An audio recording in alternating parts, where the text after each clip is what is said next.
बात खत्म हो जाती है। लेकिन भारतीय जनता पार्टी का भरोसा तानाशाही पर है।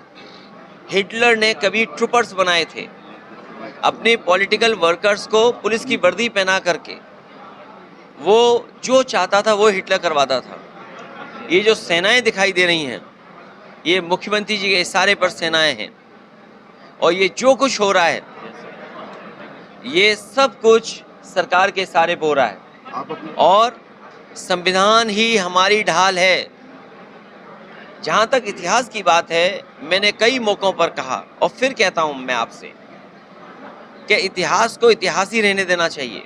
अगर इतिहास खुशहाली के रास्ते पे ना ले जा सके, इतिहास हमें अगर जोड़ने के लिए तैयार ना हो किसी घटना की वजह से, इतिहास अगर हमें उलझाता है तो इतिहास को इतिहास ही रहने देना चाहिए। सांसद जियाउर रहमान वर्ग को लेकर पुलिस ने न्यायालय में आरोप पत्र दाखिल कर दिया। सांसद जियाउर रहमान को दोषी माना है। सरकार के इशारे पर किसी को भी दोषी बनाया जा सकता है। सर, आपका सरकार के इशारे पर किसी को भी दोषी बनाया जा सकता है, और इसीलिए मैंने वो शब्द इस्तेमाल किया, ट्रूपर्स।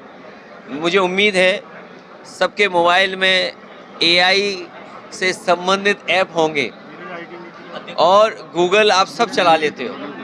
ट्रूपर्स मैंने इसीलिए कहा है। अब बीजेपी को ट्रूपर्स की जरूरत नहीं है, बीजेपी ने पुलिस को ट्रूपर बना दिया है। अगर आप लोग भी कुछ सच्ची खबर चलाना चाहें और बीजेपी अगर दबाव बना ले तो आप भी खबर नहीं दिखा पाओगे। आपका प्रोग्राम चल रहा है, आओ गले मिले। नहीं योगी आदित्यनाथ ने बुलाया, आओ गांव चले, क्या कहेंगे इसको लेकर? मैं तो इतना ही कहूँगा, क्योंकि आज प्रधानमंत्री जी बनारस में हैं और मुख्यमंत्री जी भी बनारस में हैं। अब मैं प्रोटोकॉल याद नहीं दिलाऊंगा, लेकिन मैं बस इतना ही कहना चाहूँगा, अगर गांव की बात हुई है, गले मिलो इसलिए क्योंकि हमारा जो समाज है, हमारा जो देश है, अलग अलग धर्म, अलग अलग जाति का है। हम जितना गले मिलेंगे, हम जितना एक दूसरे को समझेंगे, हम जितना एक दूसरे के त्यौहार खुशियों के साथ मनाएंगे, उतना ही हमारा समाज, उतना ही हमारा देश तरक्की करेगा, उतना ही हमारे समाज में भाईचारा बढ़ेगा। और जो बात गोद लेने की या गांव में जाने की है, मैं केवल मुख्यमंत्री जी से ये कहूँगा कि जिसको गोद लिया जाता है उसे अनाथ नहीं छोड़ा जाता है। जिन सांसदों ने कभी गांव गोद लिए होंगे उन्हें अनाथ कर दिया।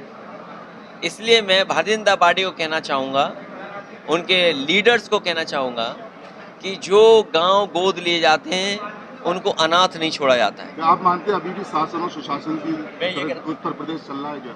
अध्यक्ष जी, सुरक्षा और सुशासन का जो मुद्दा था भाजपा सरकार का, क्या आप आज भी वो योगी सरकार की ताकत मानते हैं आप? मैं ना मानूं। आप घटनाएं जो हो रही, आज सोचिए आप, आज प्रधानमंत्री जी सीधे मिले अधिकारियों से, ये सरकार की पोल खोलता है। ये जो घटनाएं बनारस में हुई हैं, केवल एक घटना बनारस में नहीं हुई। आप याद कीजिए, BHU में एक बेटी जो पढ़ती थी, उसके साथ जो बलात्कार हुआ, उसमें जितने लोग निकले वो सब भारतीय जनता पार्टी के लोग थे। और कानून व्यवस्था की सवाल तो आपको बीजेपी से पूछना चाहिए। उनका एक विधायक कपड़े फाड़ करके भगवान श्री राम के दर्शन करने गया, और उसने जो कहा अधिकारी कमिश्नर के लिए, वो तो मैं कह भी नहीं सकता हूँ कि दूध पिया हो तो। और यहाँ जितने पत्रकार हैं वो जानते होंगे कि ये दूध पियो वाला क्या नारा है, क्या गाली है, या किस तरीके से किसी को चैलेंज करने वाली बात है। उन्होंने अभी अपने हटे हुए कपड़े बदले नहीं हैं, तो कानून व्यवस्था तो समझ लो यही है। और जब प्रधानमंत्री सीधे जानना चाहते हो तो सोचिए सरकार की क्या बची कानून व्यवस्था। और सच्चाई ये है, दिल्ली वालों को लखनऊ वाले धोखा दे रहे हैं। सर, एक अलीगढ़ को लेकर sir Aligarh outsource department establish करने जा रही है संविदा कर्मियों की। आउटसोर्स यही होता है कि जैसे आपके मालिक हैं, जब चाहे तब निकाल दें आपको। सर अलीगढ़ और आउटसोर्स इसलिए कर रहे हैं क्योंकि आज आरक्षण न देना पड़े, जो हक है, जो आरक्षण है वो न देना पड़े, अपनी मनमानी तरीके से नौकरी दे दें, मनमानी तरीके से वेतन तय कर दें, मनमानी तरीके से एक्सप्लॉइट कर दें। सर अलीगढ़ को लेकर लास्ट मेरा सवाल है। अलीगढ़ मुस्लिम यूनिवर्सिटी में अब जो हिंदू छात्र हैं मंदिर बनवाने की मांग कर रहे हैं, ऐसे में तमाम कथावाचक भी बयान दे रहे हैं एएमयू कैंपस में मंदिर बनना चाहिए जिस तरीके तमाम मस्जिद हैं। मैं उन लोगों से कहूँगा, अंग्रेज़ों के ज़माने के जो 2 एक्ट बने, एक BHU बनारस हिंदू यूनिवर्सिटी और एक अलीगढ़ मुस्लिम यूनिवर्सिटी, मैं उन बुद्धिजीवियों से कहूँगा कि दोनों एक्ट को पढ़ लें और उस समय क्या भावना थी दोनों एक्ट को पढ़ करके उनकी समझ में आ जाएगा। क्योंकि आजकल अगर ये आज के माहौल में कुछ चीज़ों को देखेंगे तो उन्हें कुछ समझ में नहीं आएगा। आज अभी आप छात्रा से भी मिले तो उन्हें भी परीक्षा मुझे दुख है इस बात का, उस बेटी से मिला, आप में से कई लोगों ने खबर चलाई, कई चैनलों में खबर चली कि उसके पहनावे को लेकर के उसे परीक्षा नहीं लिख पा रही है बेचारी, सर्टिफिकेट नहीं मिल रहा है। इससे बड़ा अनकॉन्स्टिट्यूशनल काम क्या हो सकता है?